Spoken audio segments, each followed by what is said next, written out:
Hi friends. आज बात करने वाले हैं एक बहुत बेहतरीन प्रोडक्ट के बारे में जिसका नाम थायरोफ्यूल है। थायरोफ्यूल के बारे में डिस्कस करेंगे, इसके इंग्रेडिएंट के बारे में डिस्कस करेंगे, इंग्रेडिएंट के फंक्शनल प्रॉपर्टी, हेल्थ बेनिफिट और इसका पूरे प्रोडक्ट का रिव्यू करेंगे। ये किस किस काम आता है और कैसे कैसे इसको यूज करना है। देखिए, थायराइड कोई बीमारी नहीं है। थायराइड एक ग्लैंड है, हमारी बॉडी का पार्ट है जो नेक के फ्रंट में मिलती है और इसका जो शेप होता है वो बटरफ्लाई जैसा होता है और इसकी जो फंक्शनिंग है वो कंट्रोल होती है डायरेक्टली पिट्यूटरी ग्लैंड के द्वारा, जो कि ब्रेन में लोकेट होती है, ब्रेन में मिलती है। वो थायराइड स्टिमुलेटिंग हार्मोन रिलीज करती है। वो हार्मोन थायराइड को मैसेज देता है कि थायराइड ग्लैंड आप भी अपने हार्मोन प्रोड्यूस करो, जिन हार्मोन्स को हम T3 T4 बोलते हैं, जो कि थायराइड सिक्रीट करती है। देखिए, थायराइड के यदि फैक्ट्स पे मैं बात करूं, थायराइड की ही सेल बॉडी में वो सेल होती हैं जो आयोडीन को एब्जॉर्ब कर सकती हैं और बॉडी में कोई भी सेल को एब्जॉर्ब नहीं कर सकती। तो थायराइड सेल जब आयोडीन को एब्जॉर्ब करते हैं और साथ में टायरोसिन उसके साथ यदि उसको मिल जाता है, जो कि एक अमाइनो एसिड होता है, तो ये अपना हार्मोन प्रोड्यूस करती हैं जिसको आप T3 और T4 बोलते हैं। और जैसे ही थायराइड ग्लैंड सिक्रीट करती है T3 और T4 को, वो ब्लड स्ट्रीम में चला जाता है और ब्लड स्ट्रीम से पूरी बॉडी की सेल उसके द्वारा रेगुलेट होती हैं। कोई भी सेल पूरी बॉडी में बिना T3 बिना T4 के मेटाबॉलिज्म रिएक्शंस को रेगुलेट नहीं कर सकती। यानी कि हमारी बॉडी का जो मेटाबॉलिज्म कंट्रोल पॉइंट है वो हमारी ग्लैंड थायराइड है। तो इसकी फंक्शनिंग को बेटर रखना, इसकी फंक्शनिंग को नॉर्मल रखना हमारे लिए बहुत इंपॉर्टेंट है। बिकॉज जब तक हमारा मेटाबॉलिज्म कंट्रोल में नहीं है तब तक हमारी जो हेल्थ है वो बेटर नहीं रह सकती। तो हमारे लिए थायरो केयर करना बहुत इंपॉर्टेंट है। आइए इसके बारे में और ज़्यादा विस्तार से जानते हैं। देखिए, थायराइड जितने भी मेटाबॉलिज्म हमारे रिएक्शन हैं, मेटाबॉलिज्म को कंट्रोल करना मेन फंक्शन है हमारी थायराइड ग्लैंड का। अब ये मेटाबॉलिज्म होता क्या है? देखिए, जैसे कि कोई गाड़ी है, अब कोई पेट्रोल या डीजल की गाड़ी है तो उसकी एवरेज पूछी जाती है कि 1 लीटर में कितनी दूर तक ये चलेगी, यानी कि कितना kmpl इसका रहेगा।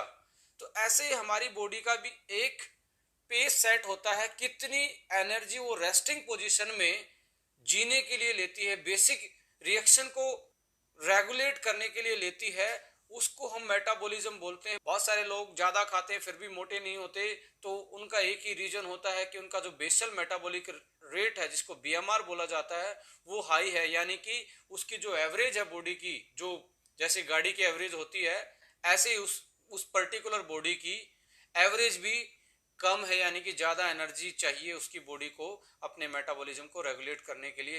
इसलिए वो ज्यादा खाने के बाद भी कुछ लोग पतले रहते हैं। और कुछ लोग ये बोलते हैं जी मैं तो पानी ही पीता हूँ, वो भी मेरी बॉडी पे लग जाता है। इसका मतलब उसका बेसल मेटाबॉलिक रेट बीएमआर लो है, यानी कि कम एनर्जी में भी वो उसकी बॉडी आराम से सरवाइव कर जाती है। तो ये बेसल मेटाबॉलिज्म पे डिपेंड करती है हमारी बॉडी कि कितनी कैलोरी वो बर्न करती है रेस्टिंग फेज में। तो जो बीएमआर है वो रेगुलेट होता है थायराइड ग्लैंड के हार्मोन की वजह से, जिसको हम T3 T4 बोलते हैं।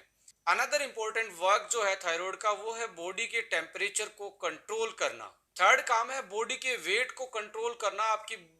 आपकी बॉडी का वेट जो कंट्रोल होता है वो भी थायराइड की फंक्शनिंग पे डिपेंड करता है। ब्रीदिंग, हार्ट रेट, बीपी, ये भी हमारी थायराइड के द्वारा ही रेगुलेट होते हैं। इनका जो मैकेनिज्म है हार्ट रेट का, या हमारी जो मसल स्ट्रेंथ है, या हमारी ब्रीदिंग है, ये कंट्रोल होती है हमारी थायराइड की फंक्शनिंग के द्वारा। कोलेस्ट्रॉल के लेवल को ये मेंटेन करती है। कैल्शियम के लेवल को ब्लड में थायराइड ग्लैंड मेंटेन करती है। और फीमेल्स में जो पीरियड साइकिल है उसको भी मेंटेन करने का काम हमारी थायराइड ग्लैंड करती है। यानी कि जितनी भी मेटाबॉलिक क्रियाएं हमारे अंदर होती हैं, जो रिएक्शन हमारे अंदर होती हैं, उनको कंट्रोल करने का काम थायराइड ग्लैंड के द्वारा ही होता है। अब बात कर लेते हैं abnormal function of thyroid gland.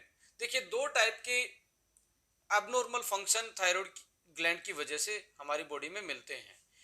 पहली एबनॉर्मलिटी है हाइपोथायरॉयडिज्म, यानी कि हाइपो का मतलब होता है कम। हमारी जब थायराइड ग्लैंड T3 और T4 के सिक्रीशन को, यानी कि उनका जो प्रोडक्शन है, वो यदि एक मिनिमम लेवल से कम बनाना स्टार्ट कर दें तो इस सिचुएशन को हम हाइपोथायरॉयडिज्म बोलते हैं। तो कैसे पता लगेगा कि आप हाइपोथायरॉयडिज्म के पेशेंट हैं? आइए इसके सिम्टम्स को डिस्कस करते हैं। सबसे पहला सिम्टम्स, एक तो आपको नींद बहुत कम आती है, पूरी बॉडी फटीक रहती है, पूरी बॉडी में स्ट्रेस रहता है, लो एनर्जी रहता है, और आपको कोल्ड की सेंसेशन ज्यादा रहती है, यानी कि ठंड ज्यादा लगती है। ज्वाइंट्स और मसल का पेन होना, डिप्रेशन का शिकार होना, किसी भी चीज पे कंसंट्रेट करना बहुत ज्यादा डिफिकल्ट हो जाता है। पीरियड साइकिल भी ज्यादा फ्रीक्वेंट हो जाते हैं, ज्यादा हैवी ब्लड फ्लो हो जाता है जब आप हाइपोथायरॉयडिज्म के शिकार होते हैं। ये कुछ कॉमन सिम्टम्स हैं, और भी रेलिवेंट सिम्टम्स हो सकते हैं, बट ये कॉमन सिम्टम्स हाइपोथायरॉयडिज्म में मिलते हैं। अनदर अबनॉर्मलिटी आती है इसके फंक्शन की वजह से, हाइपरथायरॉयडिज्म। इस केस में होता क्या है कि आपका जो सिक्रीशन है T3 और T4 का, वो एक मैक्सिमम लेवल से ज्यादा होता है, और जब ये सिक्रीशन ज्यादा होता है तो बॉडी में कुछ फंक्शनिंग में चेंजेस आते हैं, कुछ बॉडी में सिम्टम्स आते हैं जिनसे पता लगता है कि आप हाइपरथायरॉयडिज्म के पेशेंट हैं। आइए उन सिम्टम्स को एक बार डिस्कस कर लेते हैं। एंजाइटी, इरिटेशन, मूड स्विंग होना बार बार में, नर्वसनेस, हाइपर सेंसिटिविटी, बहुत ज़्यादा स्वेटिंग होना, हीट सेंसिटिव हो जाना, यानी कि बार बार में पसीने आना, स्वेटिंग आना, हाइपरथायरॉयडिज्म में होता है। जैसे कि हाइपो में कोल्डनेस की प्रॉब्लम थी, और हाइपर में यहाँ पे ज़्यादा स्वेटिंग की प्रॉब्लम आती है।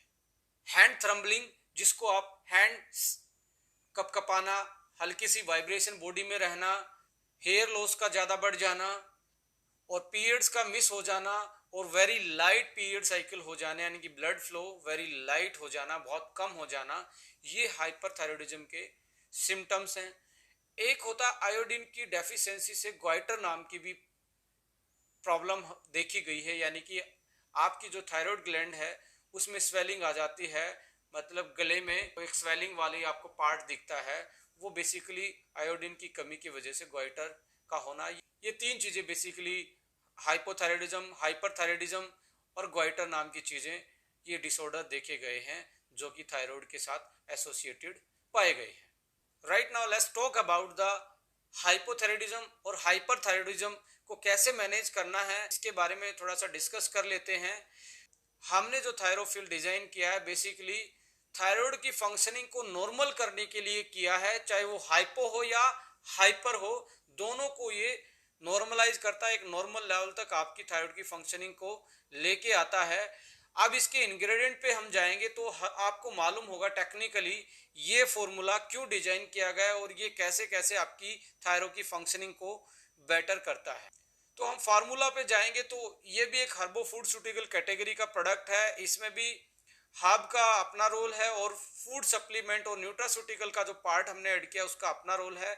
इस फॉर्मूला को अपन डिस्कस करते हैं। पहले ओवरऑल फॉर्मूला को हम देख लेते हैं, जिसमें हर्बल वाला पार्ट अलग दिखाई दे रहा है और न्यूट्रास्यूटिकल का पार्ट अलग दिखाई दे रहा है। आइए पहले हर्बल वाले पार्ट को एक बार डिस्कस कर लेते हैं, और इसके जो हेल्थ बेनिफिट हैं उसको एक बार डिस्कस कर लेते हैं। यदि हम हर्बल इंग्रेडिएंट की बात करें तो इसमें गुगुल एक्सट्रैक्ट है, इसमें रो कैल्प एक्सट्रैक्ट है, इसमें ल्यूकोराइस एक्सट्रैक्ट है जिसको मुलेठी बोला जाता है, इसी में अश्वगंधा है, इसी में जिंक्शन है, इसी में नोनी है जिसको मोरिंडा सिट्रीफोलिया के नाम से जाना जाता है, इसी में स्टावरी है। तो ये सारी चीजें मिलके एक सिनर्जेटिकली इंपैक्ट डालती हैं जो कि थायराइड फंक्शनिंग को बेटर करने का काम करते हैं। तो थोड़ा थोड़ा ब्रीफ कर लेते हैं थायराइड की फंक्शनिंग में पर्टिकुलर हर्ब्स का अपना अपना क्या रोल है। सबसे पहले हम गूगल के बारे में बात करेंगे। देखिए जो गूगल है वो आयोडीन के अपटेक में हेल्प करता है थायराइड ग्लैंड की, यानी कि जैसे आप गूगल एक्सट्रैक्ट या उसका कोई सप्लीमेंट स्टार्ट कर देते हैं तो आपका जो आयोडीन का अपटेक है थायराइड की सेल्स का वो ज्यादा हो जाता है, जिससे उसकी फंक्शनिंग बेटर हो जाती है। देखिए गूगल की जो अभी तक पब्लिश्ड डाटा है उसको देखने के बाद ये पाया गया है कि ये T4 के सिंथेसिस को बढ़ाता है, उसके प्रोडक्शन को बढ़ाता है और ऐसे एंजाइम को बढ़ाता है जो T4 को T3 में कन्वर्ट करते हैं, यानी कि most bio active form of hormone में ये उसको कन्वर्ट कर देते हैं। मीन्स T3 ज्यादा बायो एक्टिव हार्मोन है, बायो पोटेंशियल हार्मोन है एज कंपेयर टू T4, यानी कि T4 को कन्वर्ट करवा देता है T3 में। नेक्स्ट आता है रो कैल्प एक्सट्रैक्ट। देखिए इसको सी वीड भी कहा जाता है, जैसे स्पाइरुलिना मिलता है ऐसे ये भी एक सी वीड है। इसमें नेचुरली ये बहुत बेस्ट सोर्स है आयोडीन का, इससे बेटर सोर्स नहीं है नेचर में आयोडीन के लिए। तो ये आयोडीन इसमें बहुत ज्यादा मात्रा में पाया जाता है और आयोडीन की वजह से ये थायराइड की फंक्शनिंग को बेटर करने का काम करता है। देखिए मुलेटी के बारे में यदि आप आयुर्वेद में पढ़ेंगे तो इसके बहुत ऐसे फंक्शन हैं, जैसे कि आजकल तो एंटीवायरल, एंटी फंगल और एंटी इन्फेक्शन के रूप में यूज किया जाता है, बट ये कहीं ना कहीं ब्रेन को रिलैक्स करने का काम करता है, कोर्टिसोल लेवल को कम करवाता है और जैसे ब्रेन रिलैक्स होगा तो पिट्यूटरी ग्लैंड भी अपने आप में बेटर फंक्शन कर पाएगी, बेटर तरीके से टीएसएच प्रोड्यूस कर पाएगी और टीएसएच बेटर प्रोड्यूस होगा तो थायराइड की फंक्शनिंग भी बेटर हो जाती है। मुलेटी अपने आप में एक बेटर रोल प्ले करता है एंटी स्ट्रेस के रूप में। देखिए नोनी के बारे में भी आपने बहुत सारा डाटा अभी तक देखा होगा, पढ़ा होगा। नोनी में बेसिकली एंटीऑक्सीडेंट, मिनरल्स और साथ में कुछ इसेंशियल अमाइनो एसिड मिलते हैं जिनके सिनर्जेटिकली इंपैक्ट से पूरी बॉडी की सेल एक तरीके से तरोताजा हो जाती है यदि आप नोनी को यूज करते हैं। तो हमने इसमें साथ में नोनी भी यूज किया है और साथ में एक एक्स्ट्रा न्यूट्रिशनल प्रॉपर्टी को ऐड करने के लिए, न्यूट्रिशनल वैल्यू को ऐड करने के लिए स्पाइरुलिना भी इसमें डाला गया है। तो ये इतनी सारी हर्ब साथ में मिलके कोई एंटीऑक्सीडेंट का काम करती है, कोई न्यूट्रिशन प्रोवाइड करती है, कोई एंजाइम को रेगुलेट करने का काम करती है, कोई ब्रेन को रिलैक्स करती है, कोई आयोडीन के अपटेक को बढ़ाती है, कोई आयोडीन का सोर्स है। तो ये सारी चीजें मिलके थायराइड की फंक्शनिंग को बहुत बेटर तरीके से नॉर्मलाइज करने में आपकी हेल्प करती हैं। अब दूसरे पोर्शन पे यदि मैं बात करूं जो कि न्यूट्रास्यूटिकल और फूड सूटिकल वाला पार्ट है, तो उसमें हमने ओमेगा डाला है, विटामिन B12 डाला है, बी कॉम्प्लेक्स उसमें ऐड किया है, कॉपर उसमें ऐड किया है, टायरोसिन उसमें ऐड किया गया है और प्रोबायोटिक्स तो हम बहुत सारी चीजों में मैक्सिमम प्रीमियम प्रोडक्ट में हम ऐड करते ही हैं। इसमें से यदि मैं दो चीजों को डिस्कस करना चाहूं जो कि थायराइड की फंक्शनिंग में बेटर रोल प्ले करती हैं, एक आता है कॉपर और दूसरा है टायरोसिन। देखिए जो थायराइड की सेल है वो आयोडीन और थायरोक्सिन को अपटेक करके थायरोक्सिन हार्मोन बनाती है, यानी कि T3 और T4 का प्रोडक्शन करती हैं। यानी कि आयोडीन और टायरोसिन बहुत इंपॉर्टेंट हैं थायराइड के हार्मोन की प्रोडक्शन के लिए। ये बेसिक इंग्रेडिएंट हैं, ये नहीं होंगे तो थायराइड के जो हार्मोन है उनका प्रोडक्शन बेटर तरीके से नहीं हो पाएगा। इसमें कॉपर भी बहुत इंपॉर्टेंट रोल प्ले करता है। हमारी बॉडी में थर्ड मोस्ट अबंडेंट मिनरल्स पाया जाता है और इसके जो फंक्शनल प्रॉपर्टी है वो बेसिकली ये हार्मोन को के प्रोडक्शन में अपना रोल प्ले करते हैं, एक तरीके से कोएंजाइम का भी काम करते हैं। कॉपर T4 के प्रोडक्शन को भी बढ़ाता है और जो ब्लड में T4 जाता है, ब्लड की सेल ही उसको ज्यादा एब्जॉर्ब ना कर लें, इस चीज को भी कंट्रोल करने का काम कॉपर करता है हमारी थायराइड की फंक्शनिंग को बेटर करने के लिए। इसमें मैग्नीज भी हमने ऐड किया है जो कि एंजाइम को रेगुलेट करने का काम करता है, कोफैक्टर का काम करता है। तो ओवरऑल यदि इस प्रोडक्ट को आप देखेंगे तो इसमें बहुत अच्छी तरीके से हर्ब्स को सिलेक्ट किया गया है जो कि डायरेक्टली इनडायरेक्टली हमारी थायराइड की फंक्शनिंग को बेटर करती हैं। और ऐसे फूड सप्लीमेंट और ऐसे बायोएक्टिव इंग्रेडिएंट को साथ में लिया गया है, चाहे वो बी कॉम्प्लेक्स हो, विटामिन B12 हो या इसेंशियल मिनरल्स लाइक मैग्नीज है, कॉपर है, या जो इसेंशियल अमाइनो एसिड है जो थायरो हार्मोन के प्रोडक्शन में अपना मेन रोल प्ले करता है जिसका नाम टायरोसिन है। तो इन सारी चीजों को मिला के ये मुझे लगता है अभी तक के जो हमारे एक्सपीरियंस हैं, जो इस प्रोडक्ट के अभी तक के रिजल्ट हमारे सामने आए हैं, जितने डिस्ट्रीब्यूटर ने हमारे को रिव्यू दिया है प्रोडक्ट के बारे में, ये 7 से 15 दिन के आसपास थायराइड की जो फंक्शन है उसको नॉर्मलाइज करना स्टार्ट कर देता है। बट इसके यूज में ये ध्यान रखना है कि आप को यदि लंबी प्रॉब्लम है, लंबे टाइम से आपकी थायराइड की माल फंक्शनिंग है और आप कोई एलोपैथी या कोई हार्मोन जैसे थायरोक्सिन की टैबलेट भी खा रहे हैं, तो अपने फिजिशियन से एक बार कंसल्ट कर लेना है कि मैं इस प्रोडक्ट को यूज कर रही हूँ या मैं यूज कर रहा हूँ, तो मुझे कितना थायरोक्सिन का टैबलेट या जो ऑलरेडी मेडिसिन चल रही है उसको कितनी डोज में लेना होगा, और अपने ब्लड टेस्ट दोबारा से 15 दिन में करवाएं।